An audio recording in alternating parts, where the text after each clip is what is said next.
السلام علیکم ناظرین، آج دھوئیں پہ بات ہوگی۔ دھواں ہمارے گھروں میں روزانہ نکلتا ہے۔ جب ہم کھانا پکاتے ہیں، چائے پکاتے ہیں، لکڑی جلاتے ہیں، اس سے دھواں نکلتا ہے۔ لیکن دھواں جو ہے، اس سے اس کا نقصان بھی ہوتا ہے اور اس سے فائدے بھی بہت ہیں۔ ایک فائدہ اس کا یہ ہے کہ مچھر کو بھگانے کے لیے ہم دھواں استعمال کرتے ہیں، اور کیڑے مکوڑوں کو بھگانے کے لیے بھی ہم دھواں لگاتے ہیں۔ کوئی سانپ بچھو اندر آ جائیں گھر میں تو ہم لبان کی دھونی دیتے ہیں، دھواں بناتے ہیں، یا ہم ہینگ کی دھونی دیتے ہیں، وہ بو سے کیڑے مکوڑے بھی بھاگ جاتے ہیں۔ لیکن ہر چیز کے دو پہلو ہیں، ایک فائدہ اور ایک نقصان۔ تو نقصان کیا ہوتا ہے، اس کے بارے میں تو قرآن شریف میں بھی ایک صورت آ گئی ہے، الدخان، دھوئیں کا عذاب۔ اور فیکٹریوں میں ہم دھواں بناتے ہیں، دھواں نکلتا ہے، بھٹے یا اینٹیں پکاتے ہیں، دھواں نکلتا ہے۔ جب کسی جنگل کو آگ لگتی ہے، دھواں نکلتا ہے۔ اور اس کے علاوہ گاڑیوں میں دھواں، جہازوں میں جو اوپر کی فضا، جہازوں نے دھواں نکال کر گندی کر دی ہے۔ اور یہ سب دھوئیں اب اکٹھے ہو کے آخری زمانے میں یہ عذاب کی صورت بن گئے ہیں۔ اور سردیوں میں دھواں اکٹھا ہو کر دھند کی شکل اختیار کر لیتا ہے۔ جب انسان سانس لیتا ہے تو اس کے اندر مختلف قسم کی بیماریوں کے جراثیم چلے جاتے ہیں۔ اس سے پھیپھڑوں کی بیماریاں شروع ہو جاتی ہیں، دل کی بیماریاں شروع ہو جاتی ہیں، جگر کی بیماریاں شروع ہو جاتی ہیں، اور معدے کی بیماریاں شروع ہو جاتی ہیں۔ یہ سب بیماریاں اس دھوئیں سے پیدا ہوتی ہیں جو ہم نے خود بنایا ہوا ہے۔ ہم نے فضا کو خود گندا کیا ہوا ہے۔ ہم اس کا خیال ہی نہیں کرتے کہ ہم اتنا دھواں بنا رہے ہیں، اتنے کام کر رہے ہیں، جہاز چلا رہے ہیں، دھواں نکل رہا ہے، گاڑیاں چل رہی ہیں، دھواں نکل رہا ہے، نیچے سے آسمان تک دھواں دھواں ہے، تو جس سے انسان کی بیماریاں زیادہ ہو جاتی ہیں۔ آپ کو یاد ہوگا کہ کرونے میں جب 2-3 مہینے ساری ٹریفک بند ہو گئی تھی اور عالمی فضا بالکل صاف ہو گئی تھی، اور اس کا نتیجہ یہ ہوا تھا کہ ہسپتالوں میں پھیپھڑے اور سانس کے مریض اور دل کے مریض اور جگر کے مریض کم ہو گئے تھے، یہ بیماری کم ہو گئی تھی۔ تو یہ انسان کی اپنی پیدا کردہ چیز ہے، جس سے انسان کو نقصان بھی ہوتا ہے۔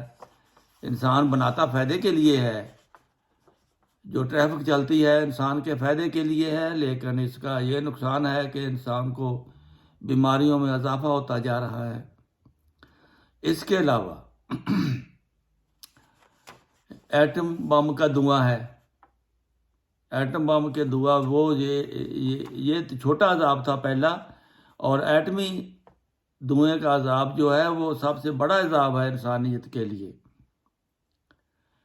یہ ایٹمی الدخان جو صورت ہے، اس کا ایٹمی دھوئیں کی طرف اشارہ ہے کہ جب انسان خدا کو بہت زیادہ بھول جائے گا تو خدا تعالیٰ عذاب کی صورت میں ایک دھواں نازل کرے گا، پھر وہ بھی انسان نے اپنا بنایا ہوا ہوگا۔ ایٹمی دھواں جو ہے،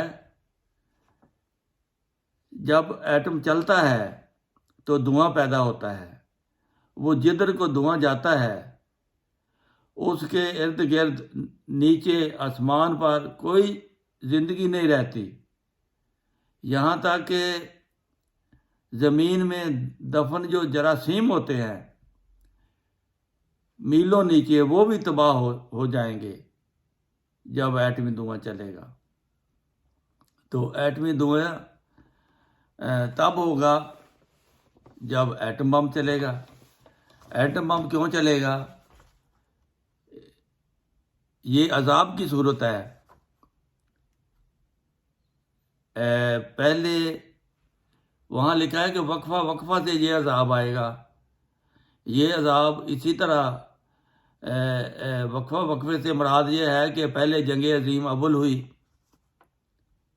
پھر جنگ عظیم دوم ہوئی، دوم میں ایٹم بم چلا، اور ایٹم بم نے جو تباہی کی ہے وہ آج تک اس زمین پر ایک نشان ہے، وہاں آج تک اس کے اثرات جاری ہیں۔ تو آج کل تو ایٹمی طاقتیں بہت زیادہ ترقی کر گئی ہیں۔ اگر آج خدا نخواستہ یہ ایٹم بم چلتا ہے تو اس کے دھوئیں سے پھر زندگی کا وجود بہت کم رہ جائے گا۔ اس صورت میں اللہ تعالیٰ کی یہ اس لیے ہوگا کہ اللہ تعالیٰ دنیا سے ناراض ہے۔ جب اللہ تعالیٰ ناراض ہوتا ہے تب عذاب دیتا ہے، جب اللہ تعالیٰ خوش ہوتا ہے تو عذاب نہیں دیتا۔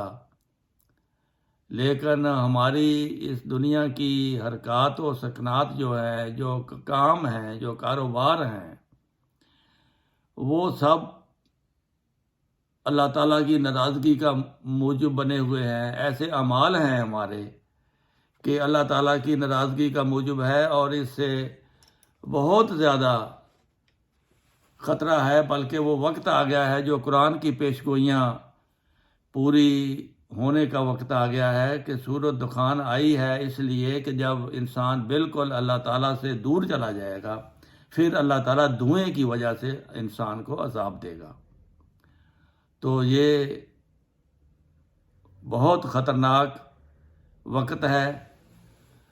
تو اس کا حل صرف یہ ہے کہ انسان خدا کی طرف رجوع کرے، انسان اپنی بدعمالیوں سے توبہ کرے، انسانوں کے ساتھ ہمدردی کرے، اس کی مخلوق کے ساتھ ہمدردی کرے۔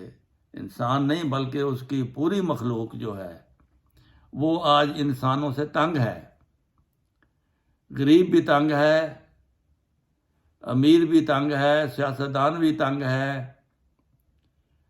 اور یہ چیزیں اللہ تعالیٰ کو ناپسند ہیں۔ جب اس کی مخلوق کے ساتھ اچھا سلوک نہیں ہوتا، پھر خدا تعالیٰ عذاب کی صورت میں، یا اللہ تعالیٰ پھر اپنا بندہ بھیجتا ہے اور اس کا انکار کیا جاتا ہے، تو پھر اس انکار کی صورت میں بھی اللہ تعالیٰ اپنا عذاب بھیجتا ہے۔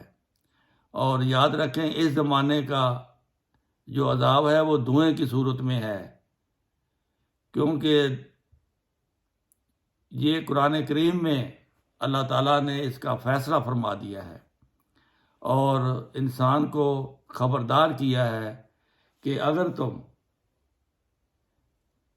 میرے بھیجے ہوئے کا انکار کرو گے تو پھر آخری زمانے میں آپ کو دھوئیں کا عذاب دیا جائے گا۔ یہ سورۃ دخان میں پڑھ کر دیکھ لو۔ تو انسان کو چاہیے جو بھی سنے اپنی اصلاح کرے اور اللہ تعالیٰ کی طرف رجوع کرے۔ السلام علیکم ورحمۃ اللہ وبرکاتہ۔